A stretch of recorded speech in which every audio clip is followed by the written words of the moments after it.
For Jason, a 60-pound Siberian Husky was a wild card. He had strict rules: no dogs on the furniture, none in the bedroom, and certainly none near the baby. But Koda, this particular Husky, seemed to operate by a different set of guidelines. And what they witnessed him doing beside baby Lily's bassinet every single night would leave them speechless. Jason had done his research. Siberian Huskies were known for their independence, their escape artistry, their stubborn streak. His brother-in-law's experience with one had been, in his words, exhausting, involving chewed furniture and constant fence repairs. As a new father-to-be, Jason was determined to avoid similar mistakes and ensure a calm, predictable environment for his growing family.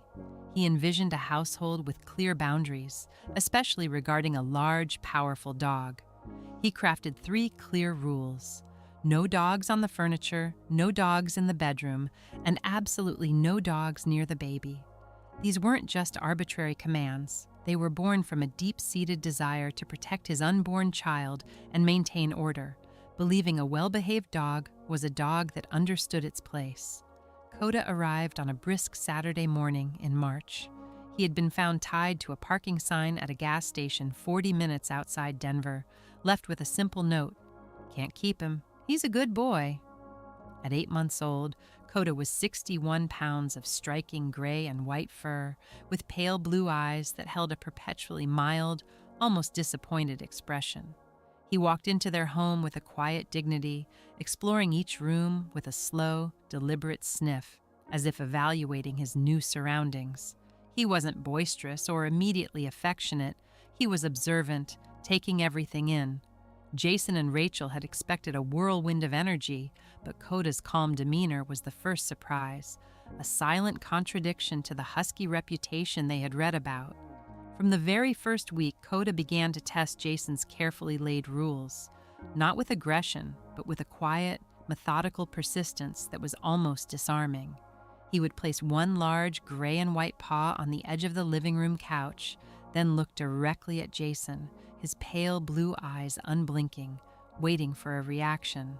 A firm no would see the paw removed, only for the attempt to be repeated 6 minutes later, sometimes from a different angle, sometimes with a soft whine. It wasn't defiance driven by malice. It was a clear, unspoken negotiation. He seemed to be saying, "Are you sure about this rule?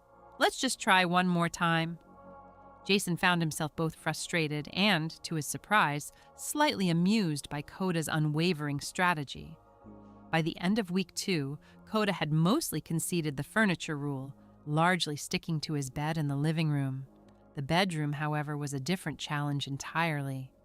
In the 3rd week, Jason awoke at 2 a.m. to the familiar weight of 60 pounds of Siberian Husky stretched across his feet, Koda having slipped in silently.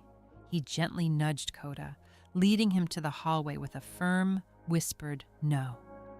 40 minutes later, Jason felt a soft nudge against his leg and opened his eyes to find Koda curled up beside the bed. After the 5th such night, and with Rachel's gentle suggestion to pick your battles, Jason stopped fighting it. He'd find Koda's warm body a comforting presence, a silent sentinel at the foot of their bed, his earlier resolve slowly softening. Then Rachel's due date arrived, and everything in the household shifted with an almost palpable tension. Baby Lily came home on a Tuesday afternoon, a tiny bundle wrapped in a soft blanket. Koda was waiting at the door, still and attentive, ears forward, his usual mild expression replaced by an intense focus. Jason entered first, followed by Rachel carefully carrying Lily in her car seat. Koda leaned forward, took one deep, investigative sniff of the air, processing the unfamiliar, delicate scent, then sat down. He didn't move for a full 4 minutes, his pale blue eyes fixed on the small, swaddled form, absorbing the new arrival into his world. It was a silent, profound acceptance. That same night, the house settled into a fragile quiet. Jason carefully placed Lily in her bassinet at 9:47 p.m., just beside their bed. Koda was in the hallway as usual, a familiar gray and white shadow. Jason drifted to sleep around 10:30, exhausted from the day's newness. At 11:15, a soft, rhythmic sound stirred him awake. Turning on the lamp, He saw Koda. The husky wasn't in the hallway. He was sitting perfectly still beside the bassinet, his nose mere inches from Lily, his large body a silent guardian. He was making a low, musical hum, a sound Jason had never heard before from Koda, a deep, resonant vibration that seemed to emanate from his very core, a lullaby of his own making. Jason reached out to gently move Koda, whispering his name, but the Siberian Husky simply met his gaze with those pale blue eyes and didn't budge. It wasn't aggression, just a clear, unwavering statement, "I'm not leaving." By the end of that first week, the pattern was undeniable. Every time Lily was put down for the night, Koda would be at her side within minutes, often before Jason or Rachel had even left the room. If Rachel tried to settle Lily herself, Koda would pace the hallway, a soft whimper escaping him, until he was allowed back into the bedroom to resume his watch. He seemed to understand his role with an instinctual certainty, a silent contract forged in the quiet of the night. Rachel, ever the pragmatist, began to time it. With Koda present, lying calmly beside the bassinet, Lily would settle and fall asleep in under 4 minutes, often within 2.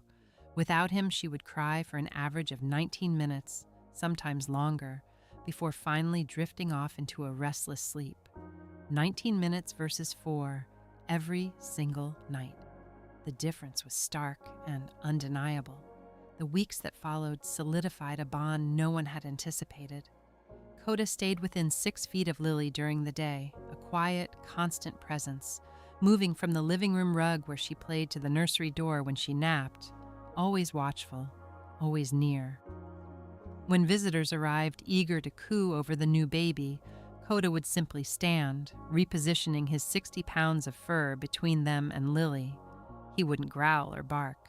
There was no overt aggression, just a silent, undeniable wall. His pale blue eyes would watch the approaching hand, a quiet warning in their depth.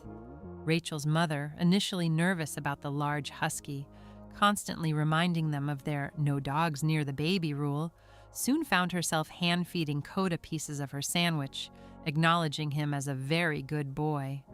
She had witnessed Koda's calm vigilance, his gentle nudges, and the way Lily seemed to find comfort in his silent presence. Some opinions, Jason realized, simply needed time and a very special Siberian Husky to change. Koda's story reminds us that sometimes the most profound connections come from the most unexpected places. If this loyal Siberian Husky touched your heart, please hit that subscribe button. Join the Snug Tales family for more incredible rescue stories and share your thoughts in the comments below. We love hearing from you.